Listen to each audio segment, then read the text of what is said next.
باپ اور بیٹے اور روح القدس کے نام سے آمین۔ ہمارے لیے خداوند کے پاک اور زندہ کلام میں سے آج کا پیغام مقدس یوحنا کی معرفت لکھی گئی انجیل مقدس اس کا 15واں باب 26-27 1 تا 4 آیات۔ مگر جب وہ وکیل آئے جسے میں تمہارے لیے باپ کی طرف سے بھیجوں گا، یعنی روح الحق جو باپ سے منسبک ہے، تو وہ میری گواہی دے گا، اور تم بھی گواہی دو گے کیونکہ تم شروع سے میرے ساتھ ہو۔ میں نے یہ باتیں تم سے اس لیے کہیں تاکہ تم ٹھوکر نہ کھاؤ، تم عبادت خانوں سے نکالے جاؤ گے، بلکہ وہ وقت آتا ہے کہ جو کوئی تمہیں قتل کرے گا وہ گمان کرے گا کہ میں خدا کی عبادت کرتا ہوں، اور وہ اس لیے یہ کریں گے کہ انہوں نے نہ باپ کو جانا اور نہ مجھے۔ مگر میں نے یہ باتیں تم سے اس لیے کہیں تاکہ جب ان کا وقت آئے تو تمہیں یاد آ جائے کہ میں نے تم سے کہہ دیا تھا۔ پاک کلام کے پڑھے اور سنے جانے پر خدا کی برکت ہو۔ خدا کا شکر ہو۔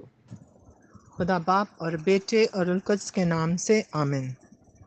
ہماری دعا ہے کہ خدا باپ ہم سب کے روحانی کانوں کو کھولے تاکہ ہم پاک روح کی ہدایت کے مطابق یا خدا کی مرضی کے مطابق اپنی زندگیاں بسر کر سکیں۔ آمین۔ دھیان و گیان۔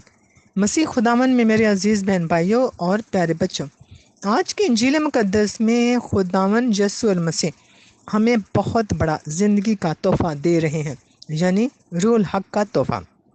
دیکھیں آج کی پہلی یعنی 26ویں آیت میں، روح الحق جو باپ سے منسبک ہے تو وہ میری گواہی دے گا۔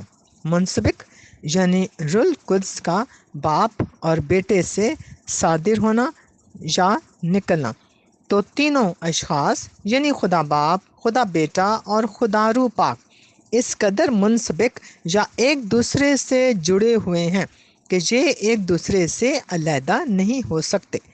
یہ ہے وہ محبت یا یگانگت، یعنی پاک تثلیث کا بھید، یعنی ایک ہی خدائے واحد۔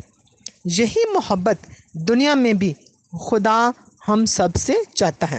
دیکھیں مقدس یوحنا ہی کی انجیل اس کا اگلا 17واں باب، اسی اتحاد کے لیے خداوند یسوع المسیح کی بہت خاص دعا ہے۔ اسی دعا کو اگر غور سے پڑھیں تو ایسا لگتا ہے کہ ہمیں بلکہ تمام دنیا کو بھی ایک ہو کر کام کرنا چاہیے تاکہ دنیا میں نیکی کے کام پھیل سکیں اور دنیا میں امن، صلح اور سلامتی کی فضا قائم ہو جائے۔ آمین۔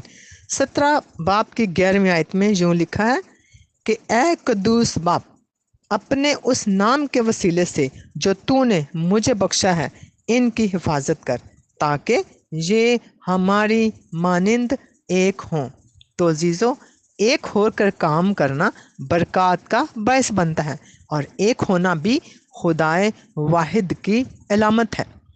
دوسرا نقطہ یہ ہے کہ ہمیں بھی ہر وقت اپنے کاموں میں، اپنے رویے، اپنے کردار اور اپنے الفاظ و گفتار سے خداوند یسوع المسیح کی گواہی دینی ہے، کیونکہ خدا ہمیشہ ہمارے ساتھ ہے۔ 27ویں آیت میں، اور تم بھی گواہی دو گے کیونکہ تم شروع سے میرے ساتھ ہو۔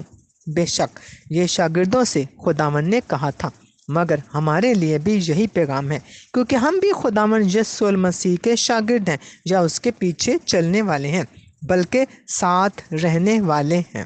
دیکھتے ہیں مقدس متی اس کا 28 باب آخری آیت یعنی کہ 20ویں آیت میں جو مرکوم ہے، اور دیکھو میں دنیا کے آخر تک ہر روز تمہارے ساتھ ہوں۔ چونکہ مسیح کے رسول اپنے قائم مقاموں میں ہمیشہ زندہ ہیں، تو یہ کبھی نہ ہوگا کہ کلیسیا مسیح سے جدا ہو جائے یا کہ مسیح کلیسیا کو چھوڑ دے۔ ہم سب کچھ مانگتے ہیں خداوند یسوع المسیح کے وسیلے۔ آمین۔